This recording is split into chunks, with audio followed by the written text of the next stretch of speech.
security like you'd have down there. We're gonna go live. And oh, okay. They're waiting. Yeah, no problem. Ahead. We'll chat later about it. All right, but no, I mean you're the same boat that I'm in, but I mean that's what we've been talking about on these live broadcasts. It's we're not the only people in this situation. I mean, there's a lot of guys. Absolutely not. Yeah, you know. And the only thing that bothers me about it is when people kind of look down on you as you're 46 and you're sitting home. Well, I'm not sitting home by choice. I'm sitting home because I had a failed surgery and I wasn't able to go back to doing what I was able to do, right? So I mean, that's not really my fault. I mean, it's circumstances, but people don't understand that. Well, yeah, well, you know, I have my hand shot. Okay. Yeah. I have no sense. Right. I can't do my job, and they're like looking at me. And I remember talking to the doctors, and I mean, these people just got down on me. Well, did you dress yourself? Did you drive your car to come to this doctor's appointment?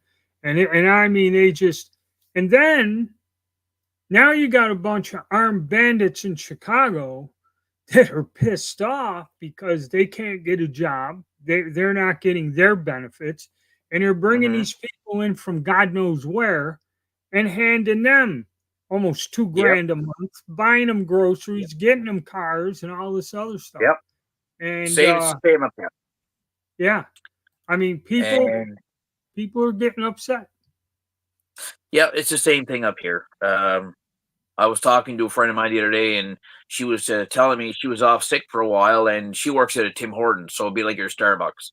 So she works at Tim Hortons, and her boss finally called her in and said, "Okay, hey, we got a couple of shifts for you." Now she was never fired or laid off or anything, but she was just off on a sick leave. What they done while she was off is they hired 4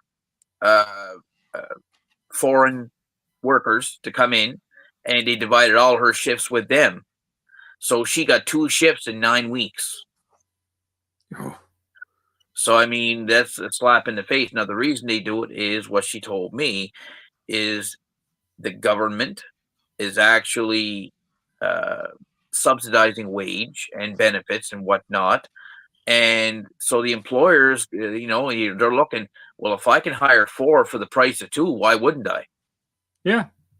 And that's what they're doing. And we got the sailor in here. Yep, he showed up. He showed up. Good on you, man. And we got about 9 viewers. See, I'm not seeing the list of viewers. I don't know why, but it doesn't matter. I think it's because I got my... This is a different setup. This is that StreamYard. And I didn't know. I'm running, I only get 20 hours a month for free. So probably after this one, I'm going to have to go to the other format, which is with YouTube. And I don't know if I could add guests on YouTube or not, or I don't know how it works. I never see this is the one Scott turned me on to this one, and it's pretty simple. This is the one he used before, but I do believe he had the link in the YouTube chats before, or the YouTube, he'd go on his thing and he'd put the link in there and you just click on it and join in. But it's pretty much the same as what this is. It's just you're joining it, I believe, from the stream. So I mean, I'm not a computer guy, I don't know, but it works. So that's the main thing. I have to look into it. Yeah. So any more fun with the shotguns, or? Oh yeah, I got to go out and test them. I got to test them drums. Every lunatic that wants an AR style shotgun has to have a drum. Okay, it's a must. Unfortunately, up here, they see that as we shouldn't have one because they're scary looking things. And well, I mean, hopefully, as I said, and I'm not to get too political, but hopefully when things turn around, that those sort of idealistic things go away with it, and maybe some normality can return, right? Right, but see, the thing is, drums all together. It's one guy did a thing. Drums, never were popular, no matter if they were in the Thompson. I talked to guys that carried them. If you were a sergeant, you were issued 1929 A1. My great uncle was, and the one guy he was in Guadalcanal or Papua New Guinea, and he said they gave you two canvas pouches with 50 round drums and one in that damn Thompson is how they sent you in the jungle. He goes, you know Mm-hmm. how much weight the gun and the three drums is? Oh yeah. Okay. He goes, and then the grease guns, the M3s or the M1s, he said, I used to give it, if I issued one to a guy, I'd give him two spare barrels. Because what he'd do is when he laid on it, he'd overheat it, and then it would warp Yep. something. So he said, unscrew the barrel, throw it away, screw a new barrel on. And so, yeah, the drums, and even in the PPSH, the drums that they always show, I found they used to do that when a photographer came. All the soldiers had to have a drum in the guns. But they said they're easy to damage if you dented them. They wouldn't work right, and they're a pain in the ass, and they're a pain in the ass to load. Okay. Pain. Well, yeah, it'd be kind of if you're doing a single cartridge, single thing, sure. No, I mean to actually like the Thompson, you have to stack all the ammo in there, get the lid down, put the thing, and then 9 clicks or something. What I did with that guy's semi-automatic one, that thing, and then once you load it and wind it, you Mm-hmm. ain't pulling that lid off. Okay, you No. got to either push all the cartridges out or shoot them all out of that damn drum. But Mm-hmm. yeah, and I mean, they had some ridiculous ones. And that was where they used to buy the magazines and they used to buy the drums. And I know some dealers that did it because they're talking about outlawing them. So at one time, years ago, you used to get a case of 30 round magazines for the AR 15, and people were buying the stuff by the case. Okay. Or buying a whole bunch. This one dealer told me he bought a whole bunch of Mm-hmm. commercial drum magazines. And he goes, I put them up waiting for the legislature, and then I'd sell them at a elevated price. And he goes, that day never happened. You actually lost money on that shit. Yeah. Okay. Well, it's like up here. They frown on high capacity of any kind. Right, right. But another thing too, just because you got more shots doesn't mean, Mm-hmm. if you're a piss poor shot, the high capacity stuff. And I found that most of the people interested in that, they really, there's a whole other different class of gun owners. Okay, there's people that get into hunting. There's one group of people. There are people that get into, target shooting, competing, trap, skeet, or whatever. The 3 gun matches where they all run around and shoot the Yeah. pistols, shotguns. And then the cowboy western or cowboy action shooting. Yeah, They I got have a couple of buddies to do that. Yeah. they have competitions where they ride around on horses on the target range. Okay, That's some of right. them, Yeah. and that's a whole other different group of people. Yeah. Popping balloons and stuff. Yeah, but so yeah, it gets varied, but you do have them people that just get that stuff because to me, uh, 12, when it comes to the shotguns, just my 870 or a Mossberg 500, that's all you need. Okay, Yep. I don't need one with a drum. The AR-15 guns, they're pretty cool, but they're a Mm-hmm. large gun. Yep. Okay, they're a little A lot of pump, stuff and to look around. yeah, a little pump or something just to keep handy. And I mean, how many? What are you getting attacked by? A Mongol horde? Well, I'll tell you, when I was probably 20 or 21 years old, I was at the local Canadian Tire up here, and I remember they were going and getting rid of all they weren't selling any guns anymore. Um, so what they done is they had this big like a yard sale, but it was like in the garage where they fixed all the cars. They had these tables set up, and the manager was in there and all this. And I walked around to a table, and he had a brand new walnut stocked Mossberg 500P with the 18-inch barrel cylinder bore. Well, the regular retail price on it was $359 at the time, and I walked out of there with the gun for $129. Yeah, they had to close And out. I bought it, and you know what? I shot that thing for years, and it killed me a lot of like small game birds and whatnot. And I never got a chance to do any big game hunting with it per chance. Like I carried it with slugs and whatnot, or buckshot or whatever. But if that's the only gun you had in the arsenal, that's the do it all thing. I mean, you could even put a quick point on it, and I mean, you could have yourself like a short distance deer getter, with a slug. Or if you want to go up close and personal with something and protect your house, you can do that too. And uh, it's like to do it all. You can shoot steels from cylinder bore; it's not going to hurt nothing. You can shoot magnums; not going to hurt nothing. You can shoot like defense rounds; not going to hurt nothing. It's the do it all gun and Right. reliable. Yeah, that's true. Because I got one too. Gander Mountain had some kind of weird sale. They bought an inventory Hmm. from some other dealer or something. They had all these guns. They're all new, but for some reason, how they acquired them, they had to sell them as used. And Hmm. I just bought a plain with crappy wood on there, Mossberg 500. I think it had a 28-inch standard 28-inch Yeah, a barrel. field grade. Yeah, with the adjustable chokes. I don't think I paid, like you said, I paid 100 and something for it. I didn't pay $200 for it. Hmm.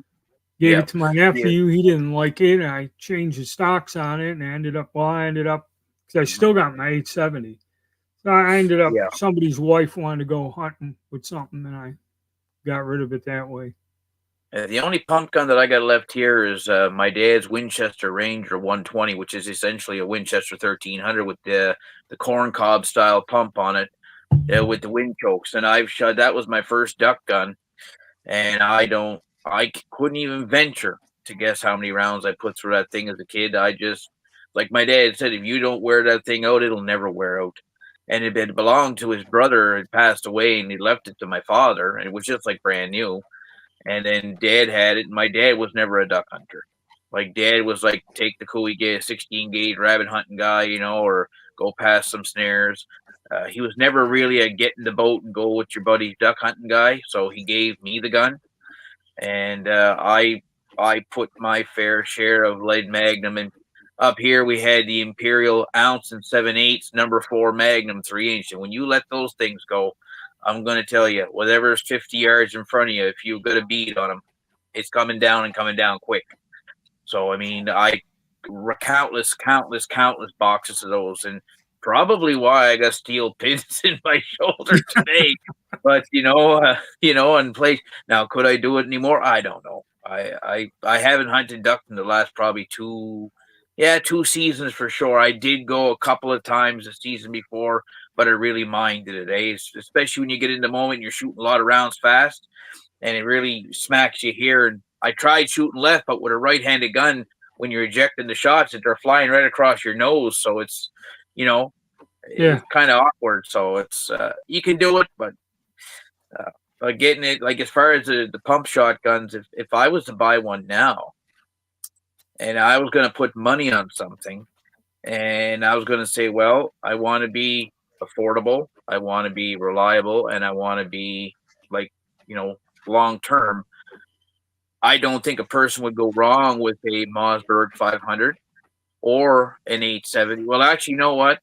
When Remington went belly up and their quality sort of dropped, their express grade guns, and I got experience with 3 different versions I had. I found that the machining was rough, the finishes were terrible, and you had to literally do work to the gun, like honing chambers, polishing locking lugs to make them run. Because I bought a brand new 870 Super Express when they came out, and I said this was a great thing to have, a 3.5-inch Magnum pump gun. And I always knew that the 870 was a reliable gun. Well, first time I took it out, I had some 3-inch and 3.5-inch ammunition. I wanted to try on a pattern thing to see how I was going to do with it. 'Cause never shot the gun before, and I had a variety of chokes. So I wanted to pick a choke and pick a target and get used to shooting at a distance and be happy with it.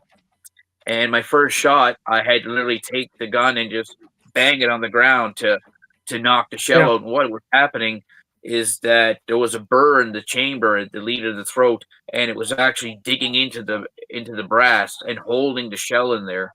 So I had to get there with a drill, a steel wool wrap brush, and polish the chamber out on a brand new gun. So I did that. Then I took it out, and then every fourth or fifth shot, it's like we're locked together. It was like it wasn't good. So I tried another barrel on the gun. I said, you know what? I'm going to take that barrel off. And my buddy got an 870. He had a 3-inch Magnum. I said, just to confirm that it's going to lock up and cycle. His barrel worked A1. There was nothing wrong. I could have cycled it all day, and no matter what shell I put through it, high brass, low brass, didn't matter. Well, I'll tell you. I sent it back, and they sent it back to me, and they deemed it as acceptable. They said that it was within spec. So I just went there and I did my Rodney thing on it, and I polished this and polished that, and I got it working. So I don't know how they could deem that as acceptable when it's Well, not. I'll tell you what happened. I worked at the Arms back in '79, and they were doing it back then. Remington Arms, out of all the factories in the area, never paid as much. Okay, if you went to work in the defense plants or where they made the air tools and that, they paid you more, okay, for the work you did there. Remington never paid you, and what they did is my old man was pissed off at me, and his cousin ran, it used to be called Kelly Girls, and then they called it Kelly Light Industry. And what they would do is they hire me at Remington as a temp, or I wasn't actually an employee at Remington. And this pissed the union off, and this is back for they broke unions and that. And I remember being in the plant when all 3 floors were running. That's why I say never buy a gun made after like 1985. And it was a different company. And I ran into people at the VA hospital that one guy told me he worked there in quality control. And he goes, there used to be a room full, and this is going to like 1998 or so. I run into this fella. He goes, there used to be 45 of us in the quality department. And he goes, because of seniority, me and 3 other people are left. He goes, I got so many years, so I retire. But he goes, they don't have the blueprint. He goes, nothing. Quality's gone out the window. And they subcontract everything. All the choke tubes, the rem chokes, they're all made in West Winfield. This guy has a room in this little machine shop. You can't even walk through it. You just load the bar feeders, and these 8 CNC lathes run 24 hours a day, and all they make is rem chokes. I don't believe they were made at Remington. Then there were several places that people called me in. They wanted me to write programs. A lot of the internal components, the small components, were being made by these subcontractors. And what it was is Remington had to guarantee certain individuals part of a union deal or one of their sales.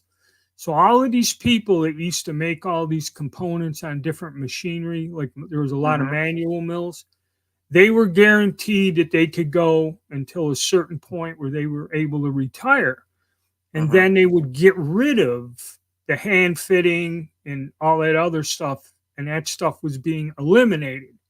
And at one point on was the 2nd or 3rd floors where they did all the wood finishing for the stocks, that was gone. That whole thing was phased out.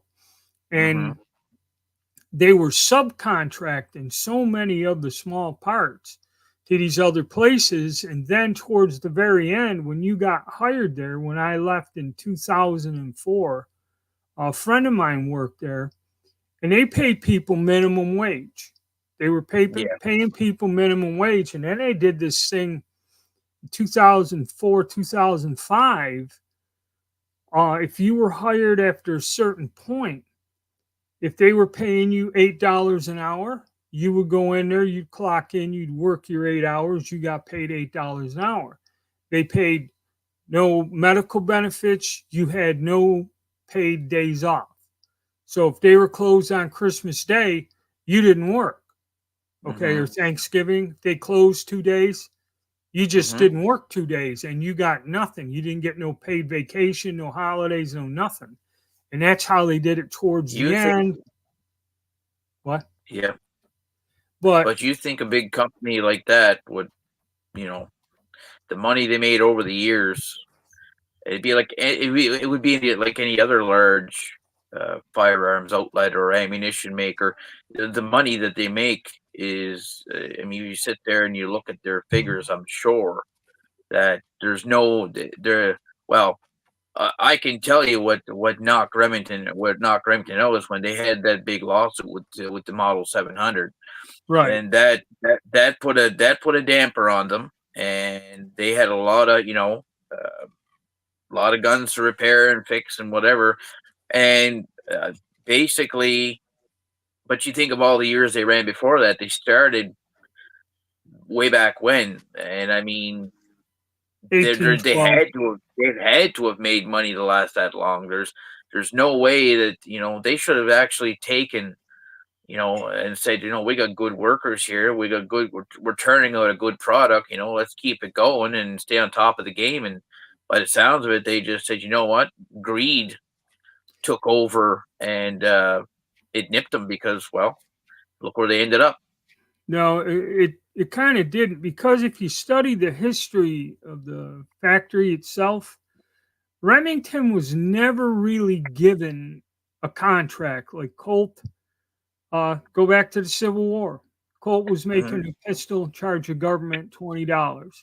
Remington came to the government, had their new revolver, and and because the patents ran out, Remington walked up to the U.S. government and said, we can make our pistol for, I think it was $12, $10 or $12.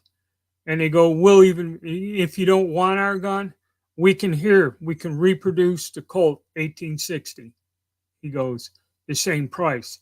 And all that did was make the government tell Colt, you're selling us guns at this price now.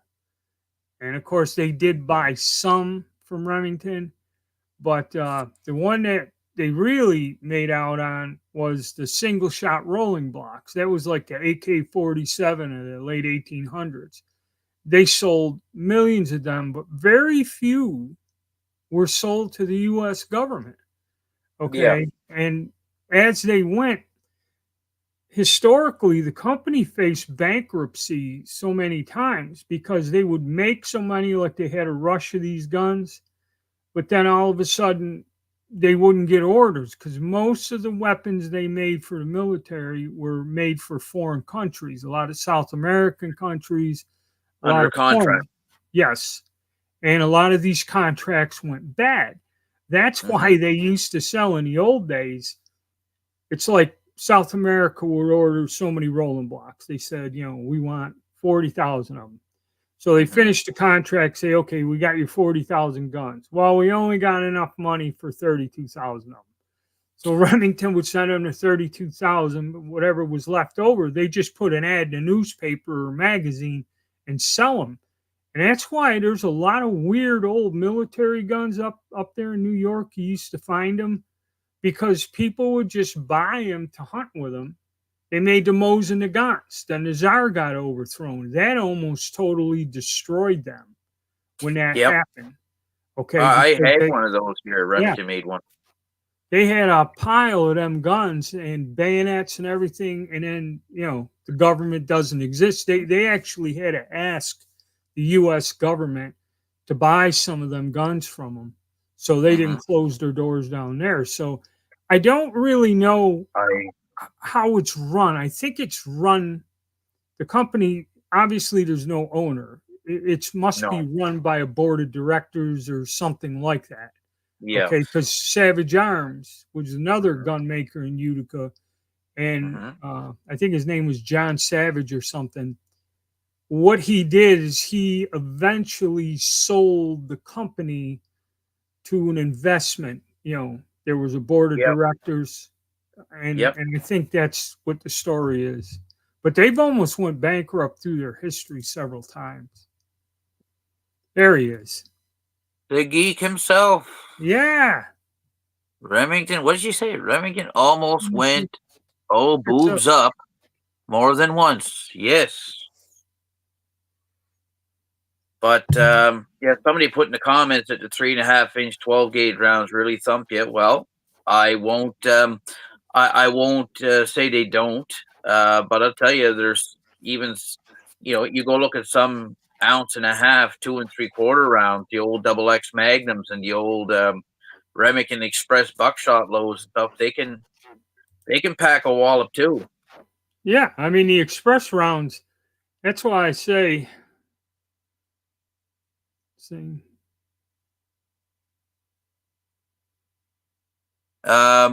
Yeah, Joel, that's Rod's Vintage side by side. That's me. Or Guns and Gab, because I had changed the name at one point, um, just to because we used to have the chats with different people and whatnot. But that's me. yeah, he had to go in a witness protection program. Yeah, so No, I actually had another channel some years ago, and there was a lot of videos on it. Just something happened. It's when I used to have my old iPhone, and I guess there was a process because I switched to Android. When I switched to Android, my passwords and everything that I had on the iPhone, nothing would work. I couldn't transfer anything over because I guess you need a certain app or program in the Android to convert all those files over to Android. So I couldn't re-upload anything. Scott and I talked about this before, and it ended up I tried to get it so many times that they saw me as like an intruder and they locked me out of it. So my channel is still up there, but I can't change anything on it. I can't add anything to it. So that's why I made the new one.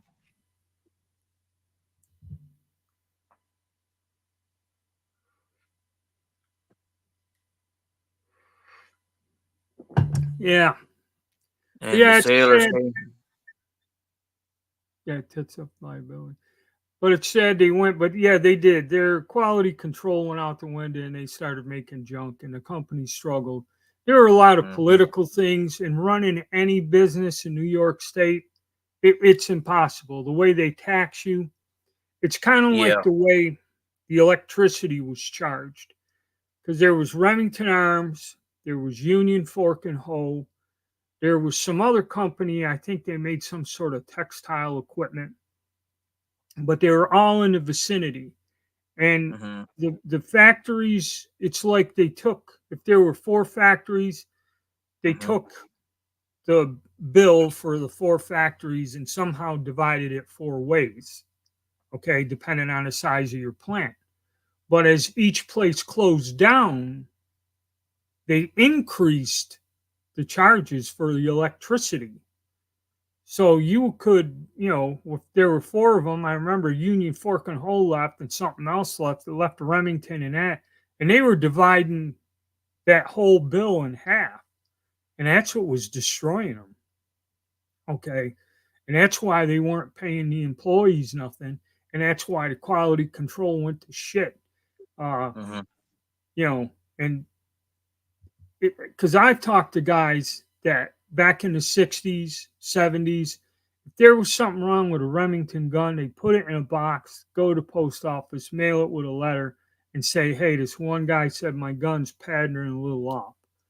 And he said 2 months went by, the gun come back with a letter apologizing, saying the barrel wasn't quite straight. We should have took care of that before it left the factory, but we did it, no charge.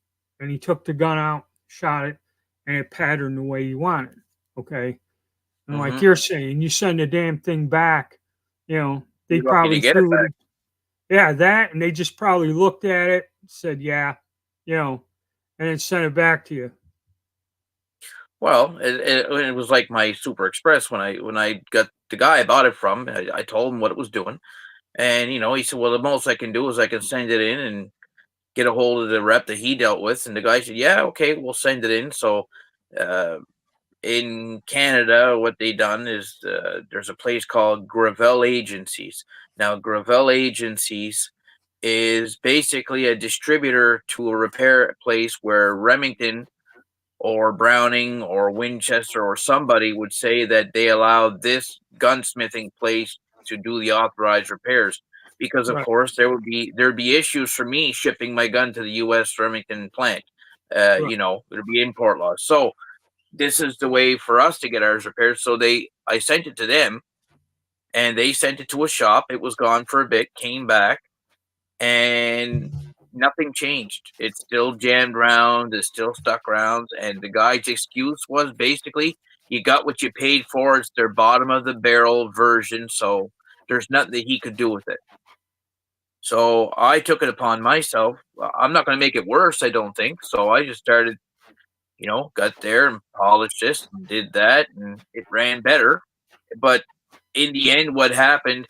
We went hunting ducks, some friends of mine and myself, and I was using triple B steel shot. We were hunting large seabirds, and I had a steel rated full choke, a rem choke, and when I shot the gun, the choke split in the barrel and it swelled the barrel on the end. And I got a video here. You can see the sparks flying out of my barrel. We were actually videoing the hunt.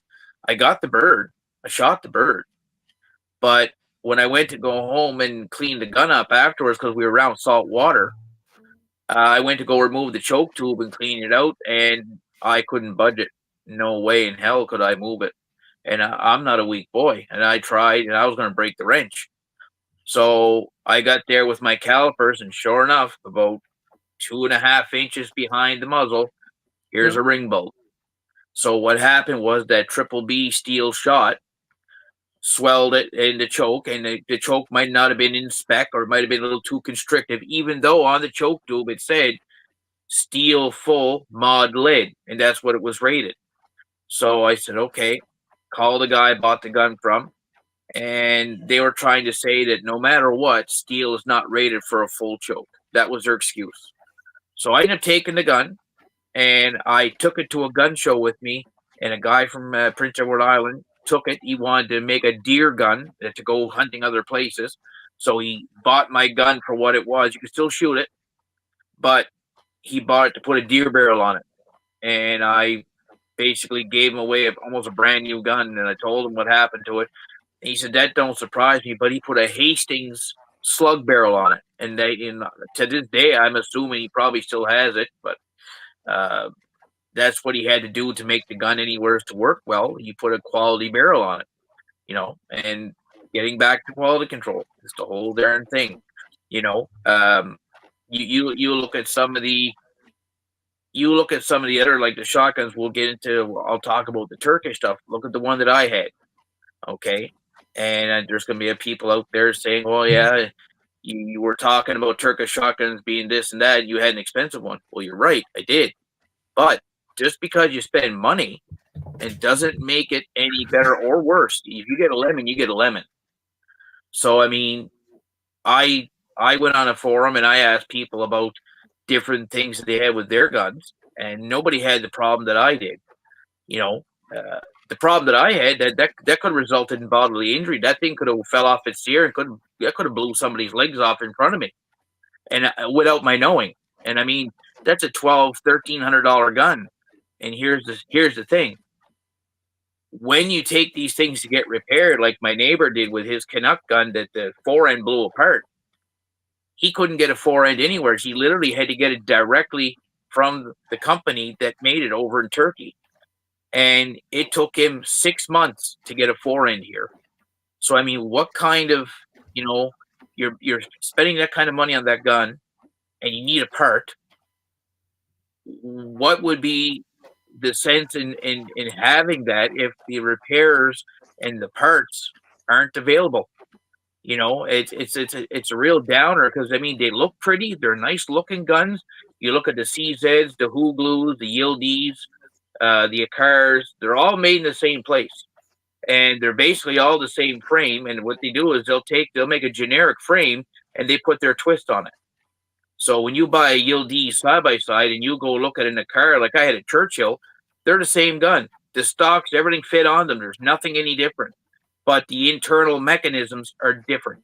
But the externals are almost the same. When you look at them online, some of them got a skinny forend, some got a fat forend, some got a pistol grip stock, some are straight grip. But in general, they're the same gun. So you're only paying for features. In this one here that I had, to me, it was a cheap double. And Scott said it right before. You pay whatever for it, but in the thing of a double, you can get doubles that are worth 50, 60, 70, 80 grand, 100 grand, 200 grand. Yeah. But they're still mechanically the same gun as the cheap gun. You're paying for features. So I thought I was doing well by getting that, a modern double, Magnum capable of shooting steel shot, something I can't do with my old guns. And look what I got, a pile of junk, So when I see your videos with, the budget guns, what pops into my head is, okay, you're paying $250 for a gun, and, you go out and have a bit of fun with it and it starts acting up. Well, you're not out a bunch of money, but still you're out. If that's the only gun you got, you're still out trying to get it repaired or trying to get a part to fix it and find someone to fix it, because not a lot of people won't even bother with them. Yeah. Well, here, this guy has a question. 1969 Noble, model 6A, 12 gauge, well used. There should be no concerns. The gun's made out of steel and stuff. Oh, yeah. I mean, we're talking about this new stuff. And Here we go. When dealing with, you have to do your homework. The best warranty. Well, none of them have, like he's saying, these things don't have a warranty in parts service. Should have got a Bacall. Yeah, that's another one. Hey, buddy, I own one. I know. I still got one of mine. I got my MP 153. That's, you know what? I bought that gun. My buddy that was up the street was trying to get into a gun business of sorts. And he ended up getting sick with cancer, passed away. But before that, I bought the MP 153 from him. And knock on wood, man, whatever you put for that thing, it just eats it and eats it. And like little to no maintenance. They're built like iron tanks. And I mean, they're not the prettiest thing, but you know what? They work. And that's the miracle thing of it all. It's like under $1,000, a semi that'll digest anything from a trap load to a 3.5-inch Magnum, to a slug, to a buckshot, without changing even the gas setting, tells me that they might build them rough, but they build them tough. And that's why I got it. It's still here. I don't know how many rounds I put for that thing. And you see guys buying like these Beretta A300s and these, these high-end Brownings and whatever. And light fire and pinstrikes and failures to feed and these Brownings with these inertia systems. Man, that's a $700 semi taxes in, and it's never, ever, ever failed me once. It's never jammed once, ever. And it's been on the coldest days. I've hunted -10, -20. Never. I've seen guys with big money guns and fail. Well, we'll get into the Turkish here. Let me get couple of these questions. Didn't get a chance. I got hung up when I sent you that message. I was in the middle of something. We had the disaster here in North Carolina, and I was at a place. I had to go complete a deal with this guy, but they were organizing relief for the other part of the state. I mean, they were renting U-Hauls and filling them with water, food. The one restaurant owner gave him a case of toilet paper, out of his place. And I kind of got stuck there for a while, longer than I thought I would. And then when I came home and ate dinner, I laid down. I didn't get a chance to check out the third song off your album, but I will. And then I played the first one, or the one that I put in the video. And then the guy that owned the place goes, "Why don't you put that on Facebook? And that way I can get it on my phone, and I'll show some of the other people who come and hang out here." So expect more views once I get organized. Reming 30 and 30 Rem, completely different company. Oh yeah, yeah, that's a good Remington. That's the old guns that they made. But I will tell you, MP4 handles steel. Well, you don't know. I mean, some of them chokes, the Turkish guns I got, they use a Beretta style choke. Them chokes, when hone hits them, scratches the piss out of them. They're soft steel. They're not hardened, and they tap the bores where the damn little cutouts go down and the threads interrupt. And they're almost impossible to get out without damaging the threads. That's why I kind of suggested don't go with any of them with a screw and choke. But the strange thing about these guns, and I get all this flack from everybody watching the videos. Okay, we'll start with the little pump. That thing, the receiver's warped, is what it is. Because it binds on the thing, the thing works. The receiver's warped. And when that pin got to where it would drop out, I bought the anti-walk pins, which basically are two screws in the center, and you crank them down. And when I cranked down the two pins like screws, that stopped for a few hours until you fired it and it kind of loosened up and it started sticking again. But that's what now some people buy one of these things. And like you said, they retailed when they first came out. That pump shotgun retailed for about $250. They're selling these things for $99.95 on the web because they're liquidation. And the problem is, you go to the websites, they have a couple things like these anti-walk pins and magazine extensions and that. But if you need a magazine cap or any part or piece, you can buy some stocks, but you cannot buy the internal components. Okay. To fix any of that small crap that was breaking down on me. Like one kid said, "Well, why don't you tell them to send you back a whole trigger mechanism?" Okay, that's not the issue. There's nothing wrong with the trigger mechanism. I believe the damn tolerances in the receiver, it's either warped or it hasn't been machined correctly, and that's why it binds in there and creates this problem. Because all it is one flat spring that handles the fingers to, kick it, and like any pump shotgun, you had that flat spring staked in there. That's right, yeah. So it's a very simple mechanism, just don't work worth the shit. Now, the semi-auto works fine. Not a single damn problem with it, okay? That bullpup is a total friggin' nightmare. I can't get it to shoot 5 rounds of anything out of that damn gun. Okay, I mean, and there's people that love them. There's people that they said, "I fired 2,000 rounds through it, this and that." That one's, so it varies. It varies from gun to gun. That's right. Now, Mr. Geek had a question. He said about the Cal MP43s, the new semis, are they good for steel? Well, my MP153, all the chokes here are marked steel full, steel mod, steel improved. To me, if it's not marked steel, it's not rated for steel. So I wouldn't bother with it.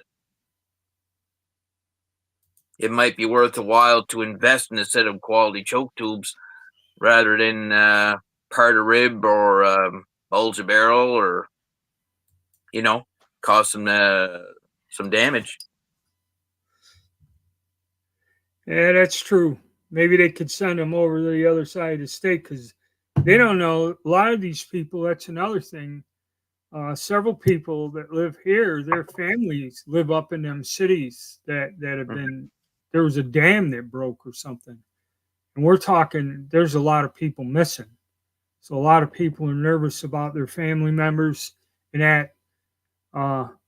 something bad could have happened to him. So people are pretty upset in the region here about Mhm. this whole thing. That's what I kind of got caught up in last night with some folks there discussing that. Yeah, I've seen the storm, like you said, down there's some pretty hard hit areas there. Yeah. My heart goes out to them. I mean, it's nothing you want to face for sure. Let's see.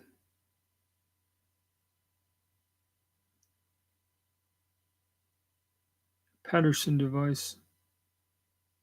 Wasn't that the little gadget that turned a 30-06 into a 380 auto?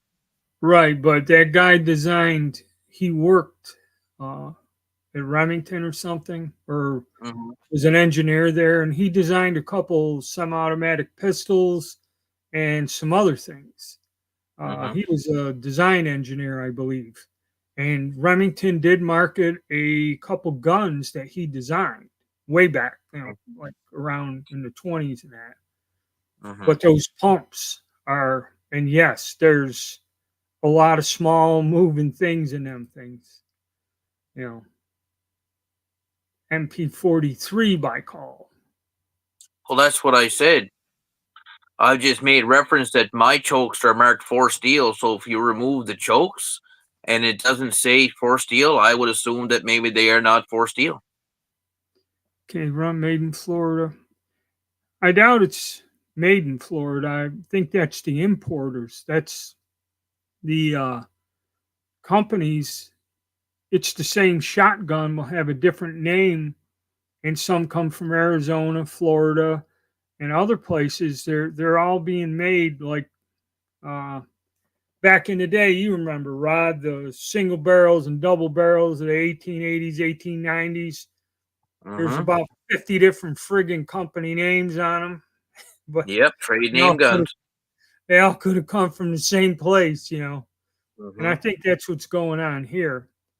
Yep. And it is difficult. There is no source for small parts, um, and the quality control from each piece is different too. And Well, they're just liquidating them because I think once they sell these out, I don't know mhm. if they're not going to carry them no more, or if it's just inventory they're getting rid of. Uh, And that's another thing you have to worry about too when you buy these budget guns. Now, my friend bought a Mossberg Shockwave. Um, it's the one that's got like that little grip handle you put yeah, around yeah, your hand. Okay, so he bought that. He paid $700 for that thing up here.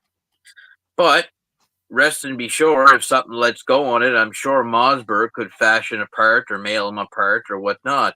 But if you buy an off-brand Chinese knockoff, Turkish knockoff of the same thing, the chances of you getting that same part are going to be slim and next to none. You're out money. I mean, in some ways, it's worth paying more, but look what I had invested in that double. I didn't get more. I got the same. So there is no um, guarantee that you're going to get just because you spent $1,200 on a gun that you're going to get a gun that runs flawless. I mean, it's just the way it goes. It's a mechanical thing. It's made to fail. There's parts made, but then you got availability, and that's the big thing. Is that you're trying, to make a budget arm. A big thing that I don't like what they do is they use alloy receivers. That's yeah. a big. To me, I don't like it. They're soft. They crack. They don't hold up well. They wear if you don't oil them right or use proper lubrication. They'll wear flat spots. Your bolt will bind. There's a whole lot of stuff that can go on. At least with a milled steel receiver or a forged, even a cast steel receiver, you got steel. It's got hardness to it. So I mean, it can take some beating. I mean, you imagine if they would have took the Garand rifle and made it with an aluminum receiver. How many rounds you can put out of that before it would have failed?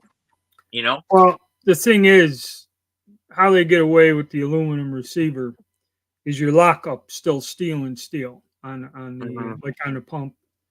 It's still in the barrel extension, which is steel. The problem Yep, with the that's right. alloy is there's different grades of alloys, and also quality control. So you have two things. They're probably using a shitty grade alloy or something that kind of should be there. But like I said, I believe that that one gun, it's warped. Or Mm-hmm. it wasn't either machined correctly or it was Mm-hmm. warped. And then that damn bullpup, them two threads are so sharp. If you ran your finger down there, You nick it yourself, cut yeah. it, and it's ripping that little O-ring out of the barrel, which makes the gas seal, which Mm-hmm. I think throws everything off. But I still don't know why that damn thing don't cycle worth a crap. But that's something else. And Gun Geek, I just, why what don't did you he say? join us, bud? Why don't you join us, Gun Geek? Oh, he just on the sidelines. Yeah, he just doesn't want to get that facial recognition software working. Yeah. Would All it right. recognize your face even? I don't know. Just under Can't $1,200. be. Wow. All right, so that's not okay. Yeah, there are other bullpups. See, I ain't gonna buy no $1,200 bullpup. I mean, I don't, unless you guys start donating like $100 a month to the channel. Yeah, I'll review them then. Yeah. Yeah, Yeah. I'll but I'll I'll, I'll start going to buy Holland and Hollands and yeah. Purdy's and John Wilkie's and stuff like that, and yeah, just send the money my way, no problem. I'll find one. And there's all kinds. I know Caltech makes some sort of bullpup, and there's several other guns out there that are floating around. But like he was mentioning, he was right. That was the average price for that pump was 250. Okay. And that semi-autos, that Titan was a $350 gun. Okay. Mm-hmm. These things are all selling for well under 200, almost $100 a piece. And then them AR-15s, a friend of Mm-hmm. mine wanted one of those style guns. And Mm-hmm. and there's 10 or 12 different styles, and they're all kind of similar. They Mm-hmm. were all $550 a piece, 4 or 5 years ago. Because if you look at the YouTube videos and when they were new, and all these Yep. people were talking about these guns, and they tell you what the retail is. Now they've dropped that from, it was retail at 550. You could pick up them Mm-hmm. AR-15 guns for about 200 friggin' dollars. Okay, but say Mm-hmm. 250 with the shipping, handling, and tax. So that's a big difference. And paying Yeah. $500, or even paying, if I paid $225 for that pump gun and it was screwed up the way it was with where they Loctited the mag cap in there and that, and then anybody that brought them back and complained, they just gave you another damn gun. So Yeah, they don't fix them. They just it's kind of yeah,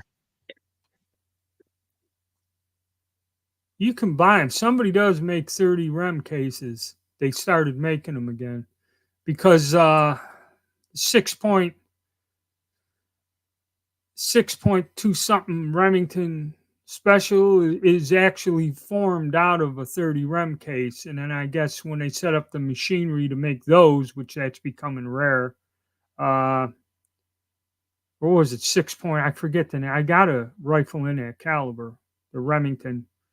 mm-hmm. Uh, but I think somebody that set up and was making those was making 30 REM cases again. Yeah. I had a The Model 8. only I had a Model 8 in 30 REM. I wish I never sold that damn gun. I I had a love. Model 8 and 35. Now I had one in 30, and it's just a rimless 30-30 round. Is what it Yep, is. that's all it is. Yeah, I had the Model 8 and 35 Remington. I liked it. It was a good shooting gun, reliable, cycled well. Uh, Another buddy of mine had the pump rifle Takedown in 35.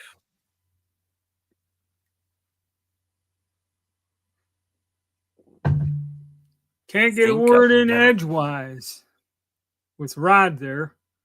That's what he's saying. Get some 25 run to open up for trade.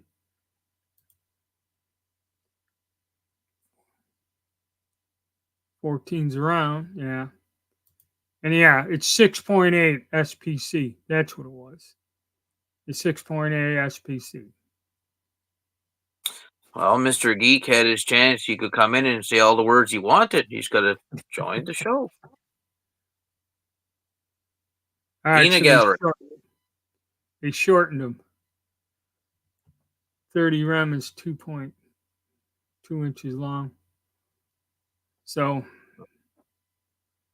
300,000 short. But I think somebody was making, you could buy 30 rem. Somebody was making it for a while there. Quality cartridge. Yeah, that's another thing up here we don't have too, is we don't really have a lot of access to like the odd, right? We used to get like there's places out west used to sell Bertram brass and Jameson brass, but good lord, I mean, when I was shooting 43 Mauser, I remember they were selling 20 pieces of brass, and at that time it was $156. Add your tax and add your shipping to get 20 casings that you might get 4, maybe 5 loadings out of it if you did your your loading right and you annealed your brass. And I mean, it gets costly. A lot of these odd calibers, unless you're handy with converting. Like when I had my 308 Norma Magnum, I was taking 300 Win Mag and just trimming it back a little bit and resizing 300 Win Mag cases. So I mean, that was affordable. But some of these cases, they're expensive. Yeah, how do you shorten them? With a brass trimmer of some sort. You can get motorized ones, or you can do it by hand. But yeah, I had the little one there. But see, like a lot of that cases, like I was getting my 43 Mausers, they're $75, and the hell else? The Verndl, which is very similar, they were $75 a piece for 20 pieces, and I remember buying them. It's like the Gra. Okay, I just bought like they were $100 or something for 20. I bought $400 worth of brass because trying to make that press to compress the rims, Buffalo Arms does it to get the rim thickness to where headspace is right. I tried to get the blueprints for one of them, and you got to harden the steel and use a hydraulic press. It was too difficult. And the amount, and I look at it like I tell people, how many cases you need? I got 40 cases, as much as I shoot it, and then I put the damn guns up. I don't shoot them because I go on to some other caliber or some other project and work on for a year. So,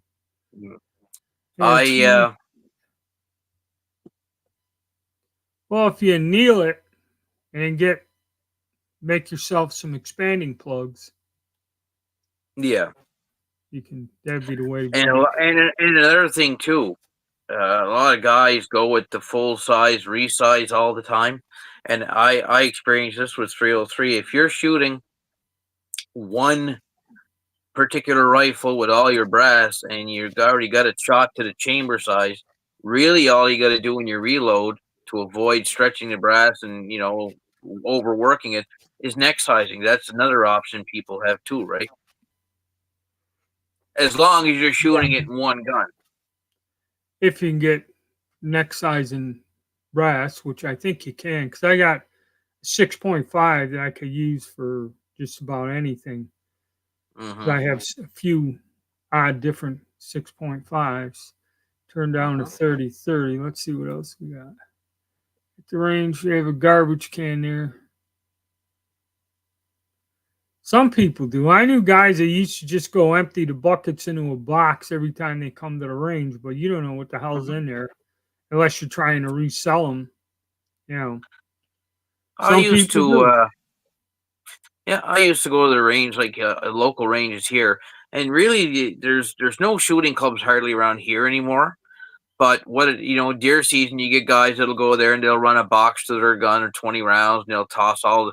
They're not looking to reload. Nobody really does that. They just throw everything in the garbage bin, and it's a free for all. Like nobody says anything to you if you go there. So it's once fired brass. I mean, if you want to get there and do the work and unprime it, clean it up. I mean, it saves you some money, but I mean, again, you don't know the condition of the gun that it was shot in. I mean, some of the 303s got real stretchy chambers, you know what I mean, or head spacings, and you might only get 1 or 2 shots out of the brass, and it's junk, right?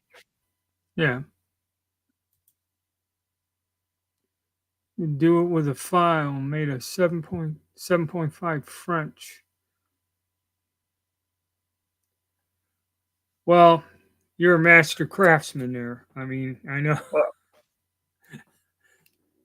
I Well, with the guess you 43 could. Mauser, No, he um, took a 7.5.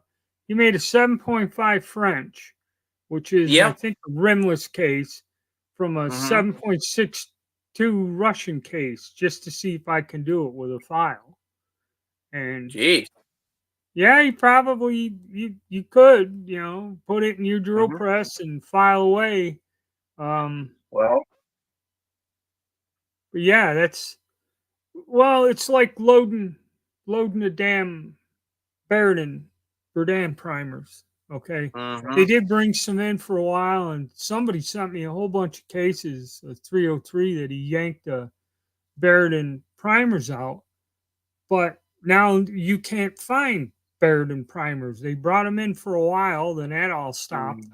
And there's one guy that, you can do the thing where you mill the little point down and then drill a little hole in there.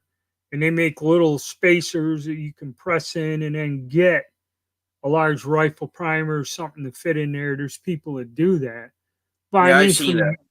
the amount of trouble you go through, okay, and the work Not worth it. involved, and I just buy the damn PPU brass. I was doing the 43 Mausers with 4570, and it just makes a short case, but I had good luck with it. They stretch a little bit in the web down below, but I was taking my half-inch drill, sitting the casing into the drill, and taking my EO file and actually making passes as the drill was going, and I got the rims pretty much bang on, and I made I'm gonna say several hundred like that, and I only had one that separated because it was brass I had used in another gun, and I was shooting it in a H&R gun, and they're pretty springy actions, and the loads I was using were pretty high end. Like they were the 350 grain load I was using the Hornady round nose with a pretty heavy dose of 4198 behind it. And out of a handy rifle, I was pushing that bullet out at 2,240 feet per second. So, and that thing it was hurting brass. Like it was stretched. You could see the stretch marks on it. But the gun shot like a tack with it. Like, I mean, it was actually really accurate. And anyhow, I continued to reuse that brass into the 43 Mausers, and I had one of my old videos where it actually had cracked. It didn't fully separate, but it cracked ahead of the rim, a 4570 case. But for the most part, if you're handy, you can you can alter brass to work in other guns as long as you're competent with your skills, I guess. Yeah, and take time to figure out correct sizes and that.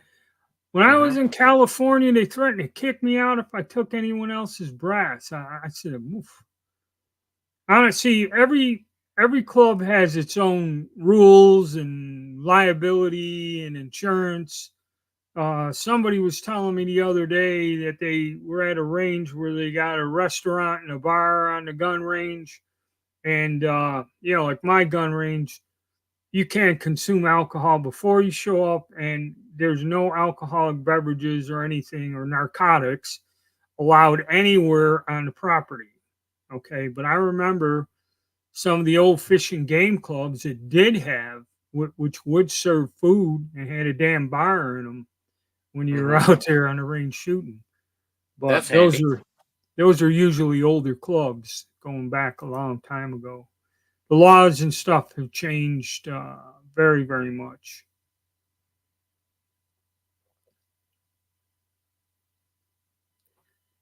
Yeah, this was pre-Boxer PPU. I had the Baron and some of the old Syrian stuff. Yeah, the Syrian stuff when it came out in the Mm. 80s, I don't think any of it's like I bought one case, it all worked fine. Bought another case, and then every box had one or two duds. I think the primers were uh, bad in that Mm. batch, and that's just the way it was. Let's see what else. I Can't, had one. What's that? can't be falling down drunk at the gun club. What a shitty rule. Well, yeah, that's the thing. It's safety. You're talking about primers that were bad. I remember one time at the gun show, I bought a bunch of Bulgarian 7.62 by 54 from a guy, and it was clean. It was real clean. So I got it for a good deal, and I had an M38 carbine at the time, and great rifle, great barrel, and it came to the point where the primer, little pieces of the primer, were getting into the flash hole of the bolt and actually bound the gun up. So I'd take the bolt apart of the range and get all the little metal shavings out of they were getting in there and bound everything up. So I guess maybe over the time, maybe age or maybe quality materials. I don't think it really matters if it's Boxer or Erdan primed. I think maybe age plays a factor sometimes. Yeah, stuff does break down, or depending on when it was made, quality control.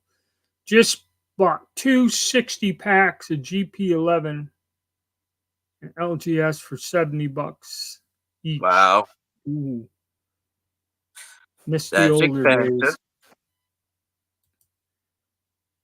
I've seen it shows in years, yeah. Yeah, what are those? The paper packets? Because I bought a case and I still have some of the paper packets left. I can't remember. Some old timer.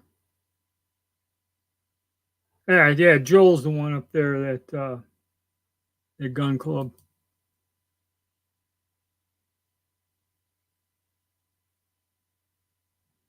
Oh, and I don't think there's a problem having that as long as you're not, you know, Yeah. going or stumbling onto the range and you can't see 3 feet in front of you. I mean, and if you're there having a beer with friends and you're not partaking in the shooting, but you're just there being social, there's nothing wrong with that. And like I said, different clubs and different places have different rules, and a lot of them now, because they did invest. It's like my club; they invested over $100,000 in doing the skeet range, and they don't wish to lose the grounds and property through a liability lawsuit. Yeah, So in a way, you can't blame them. Um, no, especially when they're putting money into it, and that is an issue too. You know, liability, and a lot of places try to close the ranges down for environmental issues or Mhm. whatever, you know. They tried to close one down locally here for noise complaints because at the time when the range was put there, it was a DNR, Natural Resources Range, provincial range. Um, there was no cottage country, there was no camping places, there was nothing.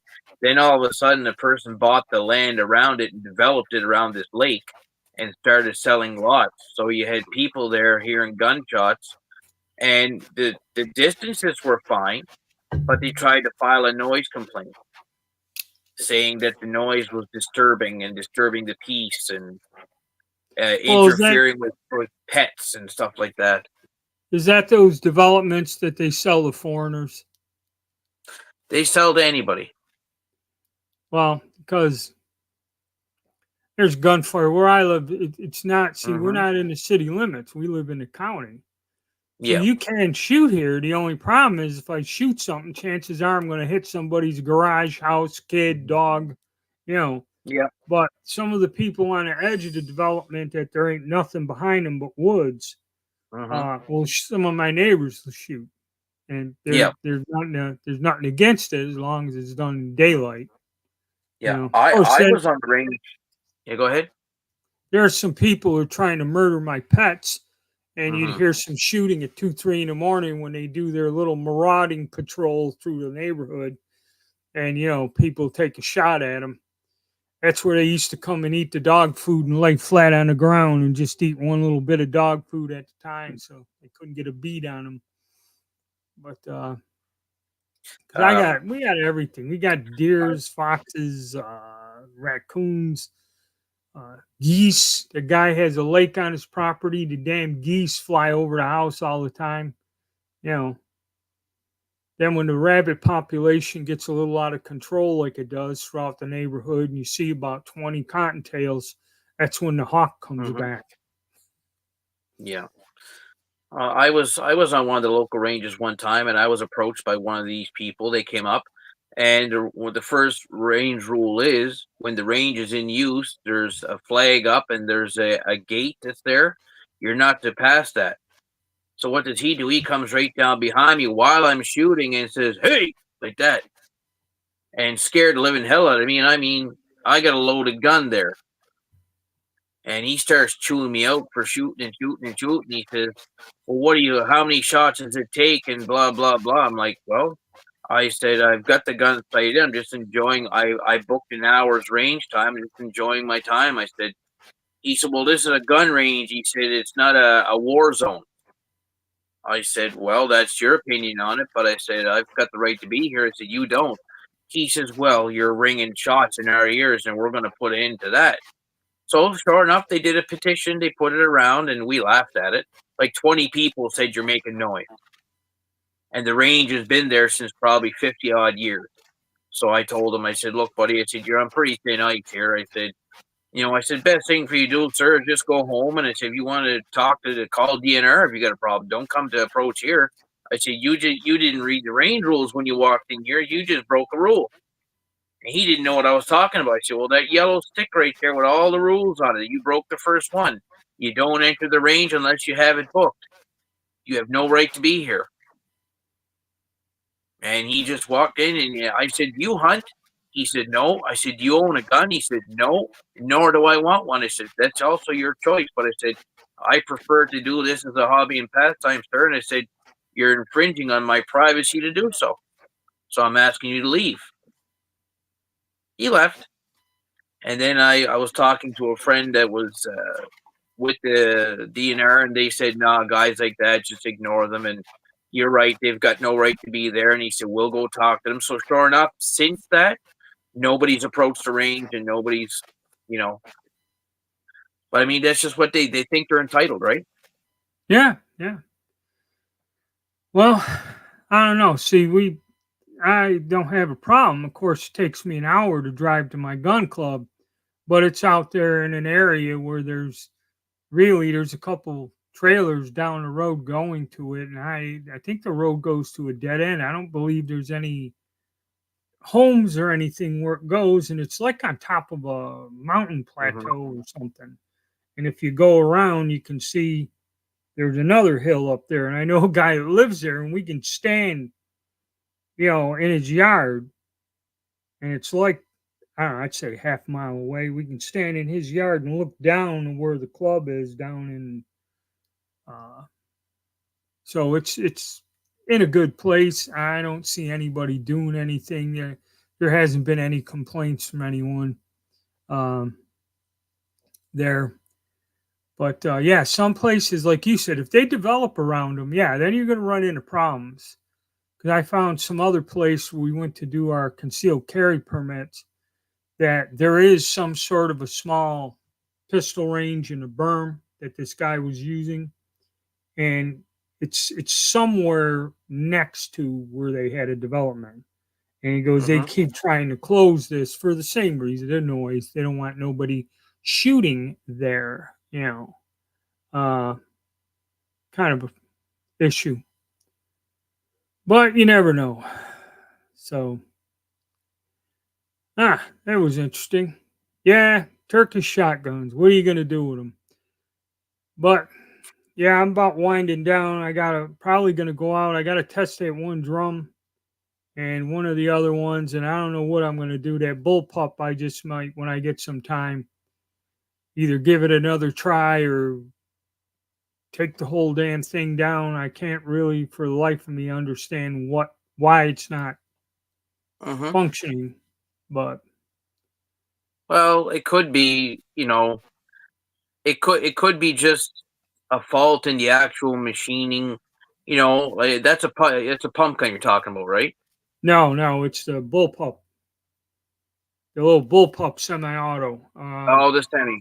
Well, Yeah, I mean, it could even be like the rails the bolt is riding on. I mean, there could be a spot where maybe it's slowing things down, or maybe not quite right, or maybe it's machined a bit too tight. And I mean, for you to get there and sit there and measure, and that could take a dog's ages, just to yeah, figure out that yeah, it's a burr. yeah. That's That's about the thing. likely all it is. Yeah. Oh well. Let's see. But you're the investments into those, it's not, at least you're not into the thousand, $1,200, $1,500, and then you're realizing, No. I got $1,500 tied up here, and this is not looking good to, a poor investment, right? Yeah, because how do you sell it to somebody? That's right. How do Especially, you recoup? you don't. And that's the reason why I run these guns. A lot of people, oh, buy a Mossberg, buy this, buy that. You kind of don't understand. I'm just making content on a Yep, topic that's right. that a lot of Yep, people like. Okay, that's it's right. not, you know, I'm not instructing you on what to do. I'm not intending on, using these any other than just for a discussion. And a lot of the assembly videos people appreciate. I get a lot of views Mhm. on them because they are a pain in the ass to put back together. Yeah. Okay, you got to get them just a certain way and line them up, and then it'll all just drop down in there, and you can lock it up. Hmm. And people Now, who are not familiar with guns have issues doing that. You know. now I'll tell you a gun that a buddy of mine bought. He was on a budget. He wanted to go duck hunting. He didn't have a pile of money, but he wanted a gun that he just wanted a pump action. So he bought one of those Savage Stevens 320s. It's a clone of a Winchester 1300, and they make them in China. Yeah, Now, so far, that thing's ran like a clock. It's not missed a beat. He's never had an issue with it. But I mean, he only paid, like, well, up here the prices are a little different, but it was $259 plus taxes for a matte black finished metal and a camouflage like wetland stock. And he's as happy as a farmer with that thing. He goes out with the guys and he flattens his bird, and he's got no problems. And what's kind of cool is that the Winchester 1300 parts interchange. So if something breaks on it, well, you can always find an old Winchester 1300 has been beat around and find something that fits. And they all, I was shocked when I found that out, that they actually they work, they fit. huh. Well, that's pretty good. But see, those are not the Chinese made ones. Those are not on the discount list. Okay, Hmm. and the reason is probably because they do work to a degree. Or I forget, I had to copy the old. I think it was a lever action shotgun. I bought that Chinese copy of the lever action Winchester or something. The Norinco. Yeah, and it was kind of rugged in the action, but the gun did go off and it did function and eject the shells. And I played Hmm. around like the cowboy action crap and that, and Hmm.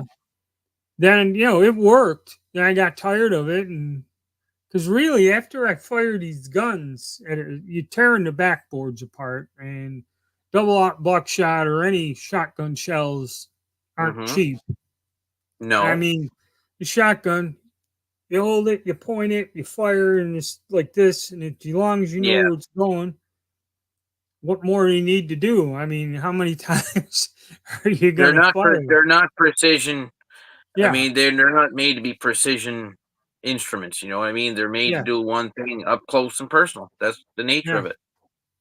But I mean, that's the Do thing. you do you actually do any reloading of shot shells yourself? I know in the past you did some skeet shooting, but did you Right. actually, like, for hunting, did you load anything, like, for No, waterfowl? No? no. What I do is back then you just buy, like you said, Remington Express rounds for like rabbit or hunting or something in a Mhm, 28-inch barrel.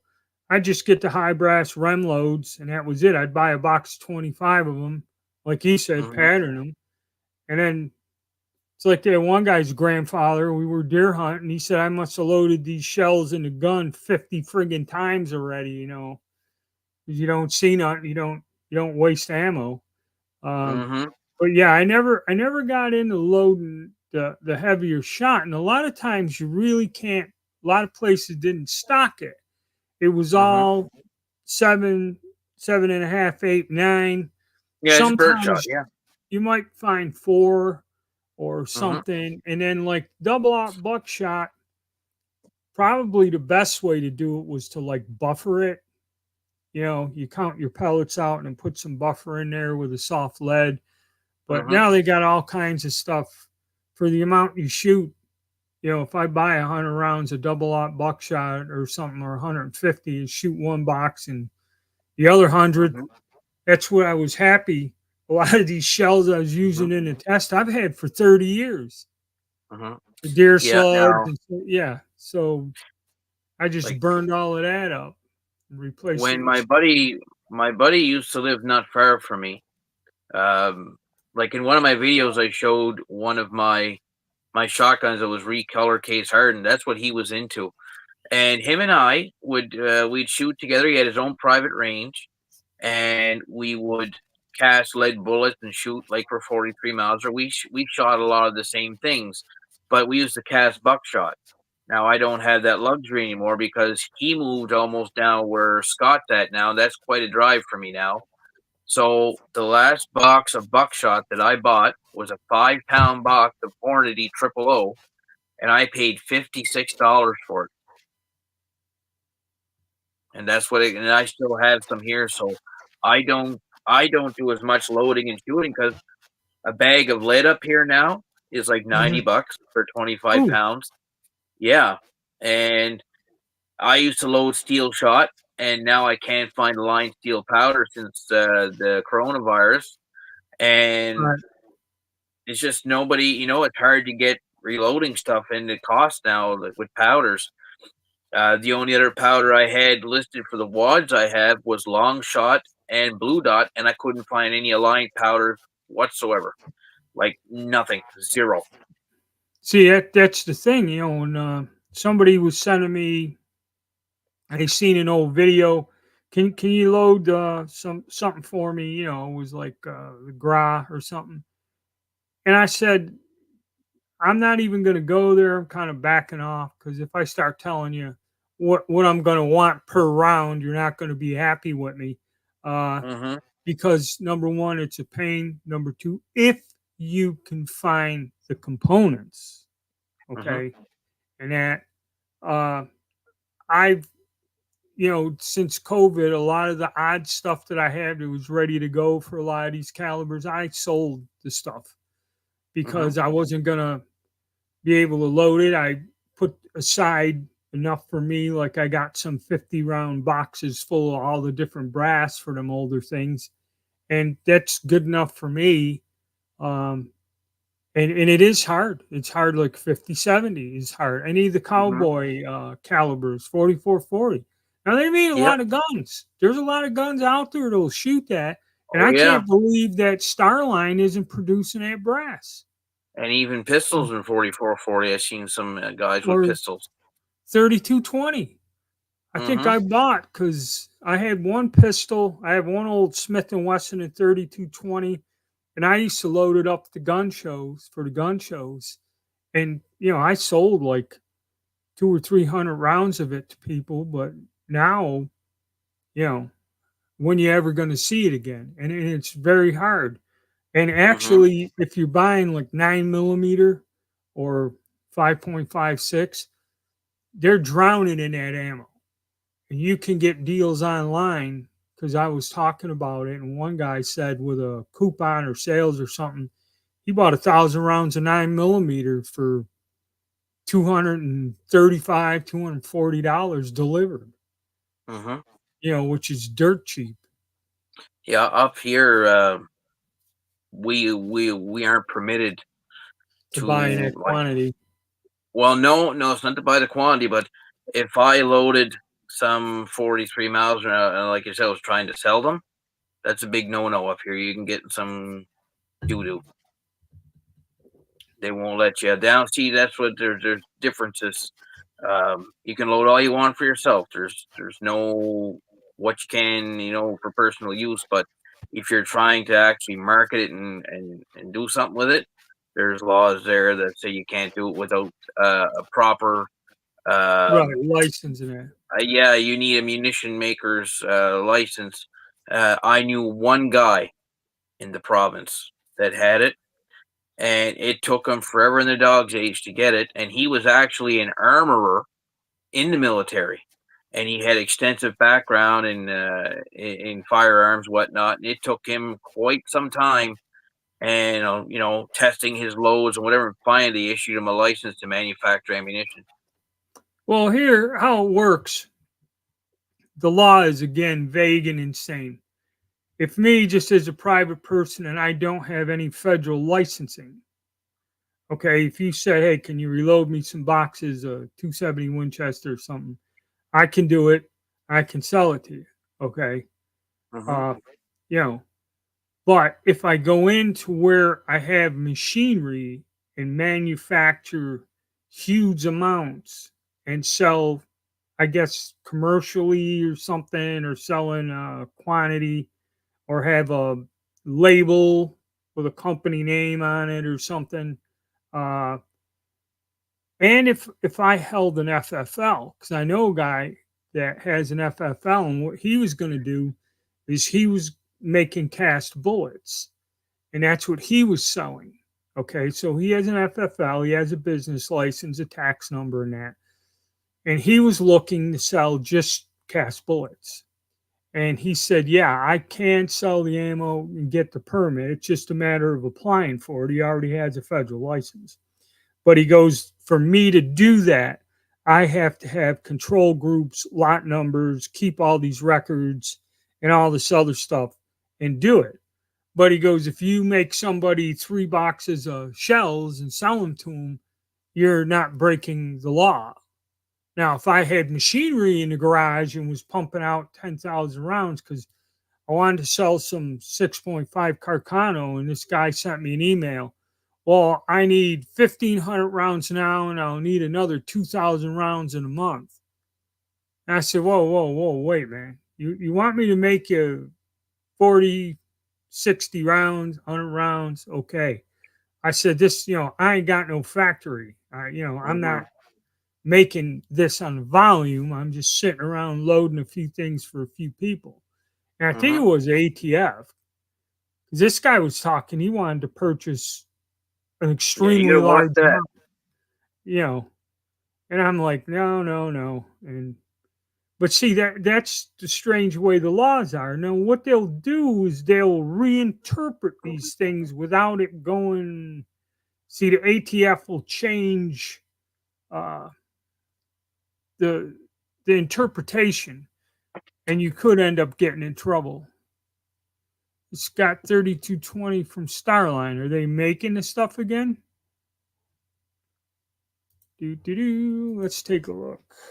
I never owned a 3220, but I remember when I was at the gun club in Truro years ago, there was several guys that had long range target rifles in that caliber, and they had them in 3240, 3855, 3220. Little calibers, light recoil, shooting cast bullets, having fun with them.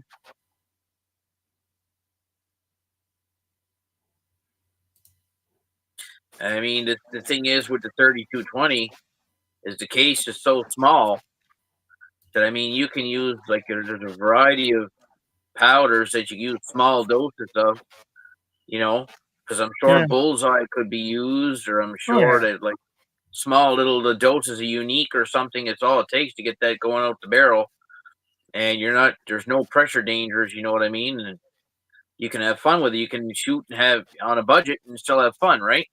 Yeah. All right. So the 3220, did you actually get that from Starline or from somebody selling it? Because Starline has it on back order as of now. And it's been like that for a while, unless they made a short run and it sold out instantly, which could have happened. Let me look at what else is there. That was the same thing as the Carcano bullets when I was loading when I had my M41 here. I was getting the 268 diameter Hornady bullets, and then someone told me that they stopped producing them. And then I was just recently told that PPU started producing them. Well, Hornady made 160 grain torpedo bullet. It was just a larger diameter. They make a 264. Okay, and they still do. They were making them because they had back in the day there, they had that where they brought back the Carcano, and I think also Hornady was making for one of the Austrian pistols, 9mm Steyr, and some other. They tried bringing it back, but I remember when I went to the gun shop and bought a Carcano rifle way back when, the guy said, "You want a box of ammo?" And he had that Hornady ammo, and That he wanted metric like, line, do you think? no, it was the obsolete line or military line or something. Was they're all military calibers.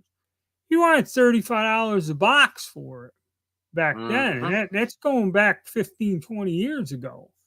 And PPU will Right. sell you the stuff with the smaller bullet, okay, but it was under 20. It was like $18, $19 at the time. But see, they started making a bullet, and for some reason, they make the larger diameter bullet, and just the two of them, they make it in 139 grain and 123 grain, and you can get them soft point, okay. But they don't make the torpedo style bullet. Now, Hornady eliminated it because they weren't selling it, and Hornady was the only one that made the 300 thousandths diameter bullet for the 7.35 Carcano, the 30 caliber one. Yeah, And the they were 130 grain. Yep, they were making that bullet. Bullet is beautiful, works great. They discontinued that. You know, I bought some the last when they still had them in stock, but they stopped making that bullet too, and that's the one. So You're going to have trouble. But then again, the amount that I've shot, I sold some to people very rarely.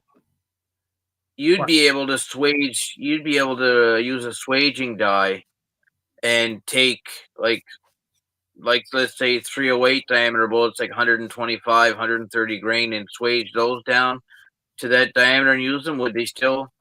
You could, people do that, but the problem is when you take a soft point bullet and you swage it, the damn jacket might spring back and get stuck in a barrel. So you'd have to have some sort of a full metal jacket bullet and swage it, and you'd be okay. But I don't know if they make a FMJ bullet in that weight, in size. There's ways to go. The 147s, I think, is the full metal jacket, like for the NATO spec size round. I think that's what they were using. I've got some 1960 stuff here, IVI, and that's what the bullet weight is, 147. Well, the thing is, if you go to Accurate Bullet Molds, he makes a cast bullet mold that if it was me, I would order it, get it 2,000ths oversize, and then I'd size them to 302, put a gas check on them or something, and shoot them, because my cast bullets that are 270 when I size them and 160 grains, and the 6.5s, that ammo works fantastic in anyone. Okay. Well, yeah. Any one of those really count for wear. Okay. Well, the 2000s covered because I had one with a shot out bore that everything was like a shotgun. Okay. And that was the only thing them cast bullets even got close to where you were shooting a few inches group. The back order was new as of Wednesday. Okay. So you just got, all right.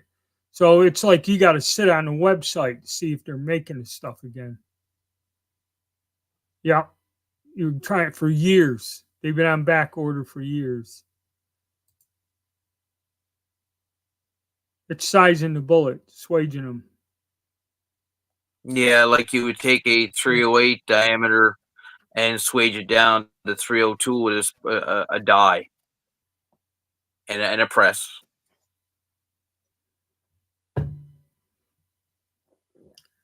Well, all right, guys, we've got our hour and a half in. My ears are starting to sweat. We can go again next Sunday and see if we can have some guests. I know people like this, but I've run out of my hours on this platform. And during the week, if I do run the lives, I'll have to do it maybe at a different time. I wanted to go to range this week because the weather's nice, but I don't know. I got a bunch of things to do today and got to see how all that works out. But if I do change the time and venue, I'll try to post something up there. And I may have to use the other format where we don't have this pop up in the thing. That's one thing I like about this format is I can do that. Because I know for some odd reason when I use the other software, it takes like 2 days before the comments show up in the panel on the side. I have no idea why that is. But it eventually will. But it's like days after the live broadcast. And like I said, I'm going to get going. Rod, thanks for showing up. I mean, it went well. We had a good chat. A lot of participation. Had a larger group of people show up today, so it was pretty good. And we didn't even use the word Damascus. That's true, Rod. Of course, we didn't have the other half of our panel of experts here to help us either. So, oh well, yeah. I think we did all right. No, it was a very good chat. Very good, very productive. A lot of activity. I mean, it was a good one. And I had several compliments coming from the people during the chat about it that they liked it. So thanks for showing up. And no, not a problem. We'll wrap it up. Where to find me. And we'll see. Maybe we can do it again next weekend. All right. Yeah, like I said, just give me a heads up. Just keep me in the loop and let me know what's going on. All right then. And we'll get in our last comments. All right, everybody. Have a nice weekend. Goodbye. Yeah, you guys too.